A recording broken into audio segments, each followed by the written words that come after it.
time for the 49ers Rush Podcast. Our 89th installment of the 49ers roster countdown, number 2. And again, if you want to put him number 1, I have no qualms with that whatsoever. Nick Bosa.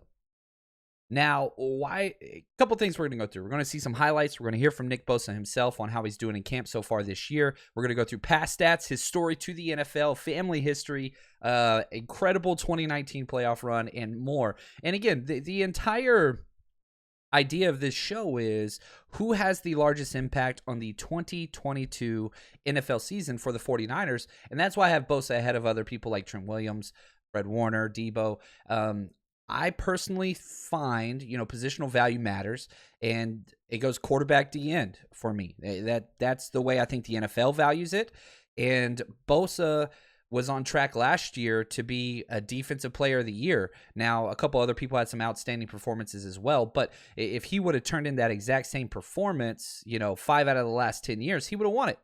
And I think that is the potential player he has this year, going into not necessarily a contract year because he's got next year locked up with his 5th-year option, but all signs point to watch the hell out when it comes to Small Bear. Now, he wears jersey number 97, 6'4", 266. He's only 24 years old, very, very young, entering into his 4th season. Now, he did miss an entire year with that injury, which we'll talk about here in a second. Now, he went to Ohio State, was a 5-star recruit, all that. And as we continue talking, let's throw up some highlights here.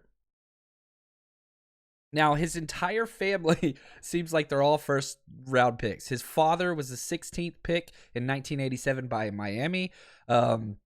The following year, his uncle, Eric Kumaro, was also the 16th overall pick. Brother Joey was the 3rd overall pick in 2016. And, of course, he was the 2nd pick in the draft that he was chosen. So, it's just all first-round picks. Pedigree, experience, knowing what it takes to win in the NFL, has one of the most insane offseason programs of any player in the NFL with his brother Joey. They have their own gym, and they work out together. And, Nick even says sometimes the dads would come in there and uncle would come in there and get some bench press reps in. But it's when you look at why players are successful, you got to have the talent. He marks that in spades. And you got to know what to do.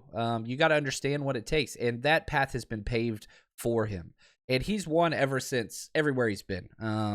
He won the 7A championships, state championships in 2012, 2014, and 2015 in high school, so a 3-time state champion. In 2017 was the winner of Big Ten's Smith Brown Defensive Lineman Award, which was interesting because he was the 4th consecutive member of Ohio State to win the award. His brother Joey won it twice, and so did the Colts' Tyquan Lewis in 2016 that he won it. First team All-American, first team all Big Ten. He was ranked number 3rd on the top 300 list when it came to recruiting. But he did miss time in college with core muscle surgery, had, a couple other small issues, all those different things. But he decided to walk away and skip his senior season. Why not? Because whenever he came out, here's my draft write-up. Never skips leg day. Quadzilla, all those things. He's just an absolute technician. I wrote best hands in the draft. That's what he does. Now, a couple other comments. And again, I wrote this up before the 49ers drafted him. This was my pre-draft write-up. Bosa is how you draw a 4-3 edge rusher with an elite first step, heavy hands, and bend around the edge that seems uncanny. At the contact point, his hands and hips are always going opposite of each other, which is ideal. No wasted moves. Wins in a phone booth. Great at attacking half man and in the pass rush. Understands leverage. Very disciplined when it comes to run game. I can go on and on and on. But, my player comp was Myles Garrett, but less athletic, but a better technician. And I think, these highlights that are on the if you're watching this, I think they bear testament to that. I really do. He's just a freak, man. He is just a freak. And so I had him as my number 1 overall player that year. Obviously, he went number 2. But whenever he came out, good gosh, 9 sacks. His rookie year, that was the fourth most in NFL history for for a rookie. Missed all but 2 games in 2020. 2020 sucked. That was like the year it just sucked for 49ers fans. There's no doubt about it. He got hurt. Solomon Thomas got hurt. Just all the injuries started compounding. But he came back and was just unstoppable ever since he's been on the field. He hasn't had a bad game. He doesn't have them, which is crazy when he's only 24. You talk about consistency being the truest measure of greatness. He's got it in spades. Now, what he was able to accomplish at the combine, 4.7940. That's awesome at his size. 29 bench press reps, a 4.14 20-yard shuttle, which is top 96%. 3-cone 7.1, 82%. 33.5-inch vertical, 10 3/4-inch hands. I mean, he's got everything. Now, you want to look at awards? Okay, cool. Get ready, because it's a long list. 2019, NFL Defensive Rookie of the Year, Pepsi Rookie of the Year, Sporting News Rookie of the Year, Pro Football Writers Rookie of the Year, Defensive Rookie of the Year, All Rookie Team, NFC Pro Bowl, Defensive Player of the Month in October, Defensive Rookie of the Month in October, NFC Defensive Player of the Week 5 and Week 8, Pro Bowl 2021, AP, first team All-Pro as a rookie. Did not get second team All-Pro this year, which was a sham, but that's okay.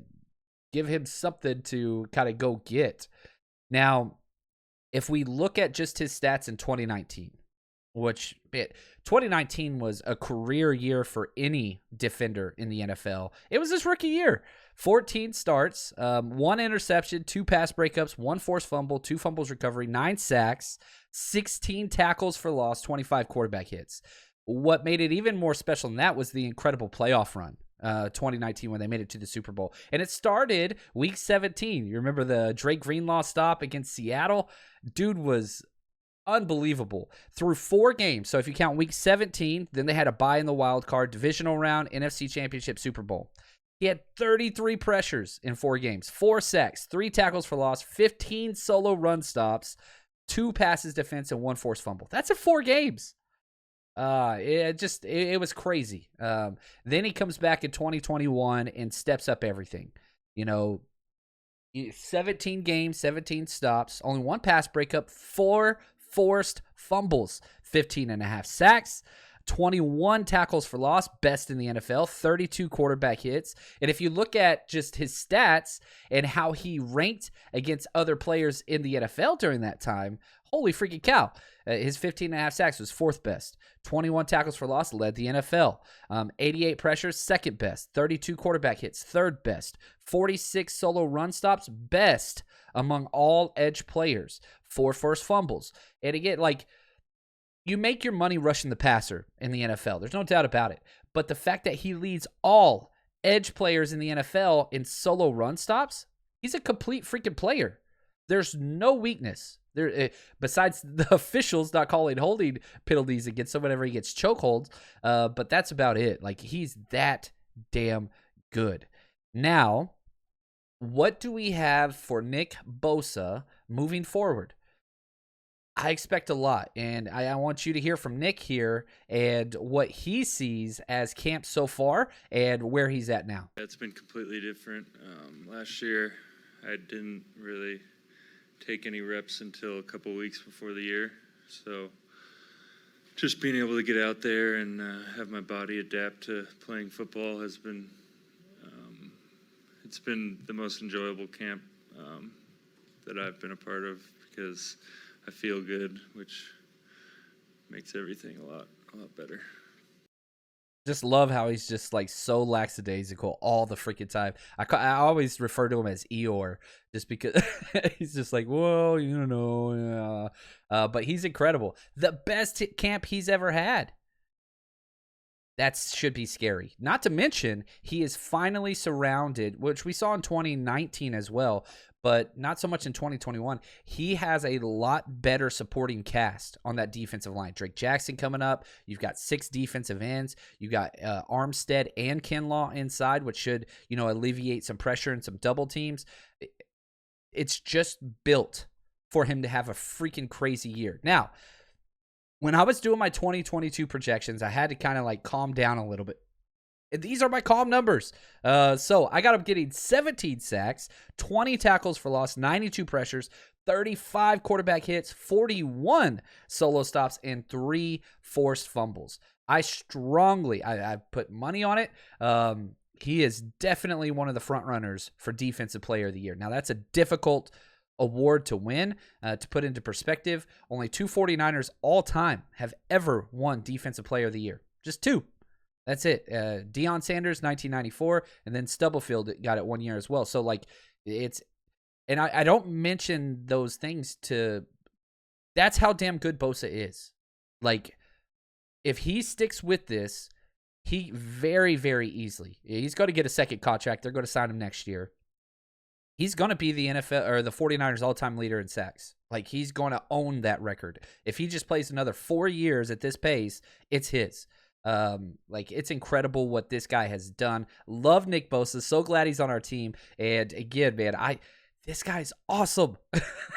And the 49ers are very, very lucky to have him. I think he's a top 5 player in the NFL, no matter what position you look at. He's just that damn good. I want to say thank you to Josh and Anthony, executive producers, for all 90 episodes, man. They crushed it. And for us, we've got one more to go.